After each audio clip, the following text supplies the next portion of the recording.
Welcome to Not Milk Never Milk. Subscribe if you're lactose intolerant. In this video, I will show you how to make delicious iced hibiscus tea. First, gather your essential ingredients: dried hibiscus flowers, fresh water, and your preferred sweetener. You'll also need a fine mesh strainer or cheesecloth to ensure a smooth, clear brew.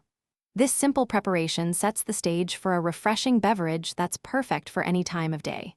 Let's get started with the brewing process. Now, let's brew. Bring 4 cups of fresh water to a rolling boil in a saucepan. Once boiling, carefully add about 1/4 cup of dried hibiscus flowers directly into the hot water. Stir gently to ensure all the flowers are submerged. Allow the tea to steep for a good 5 to 10 minutes, letting the vibrant color and flavor develop fully. This steeping time is key for a rich taste.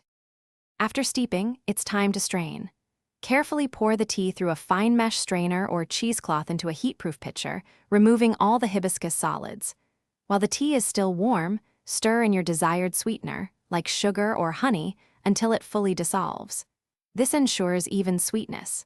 Then, let the tea cool down completely to room temperature before placing it in the refrigerator to chill thoroughly.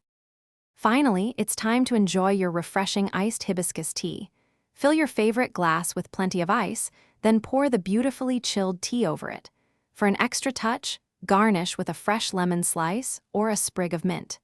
Any leftover tea can be stored in a sealed container in the refrigerator for up to 5 days, so you can savor this delightful drink all week long. Enjoy.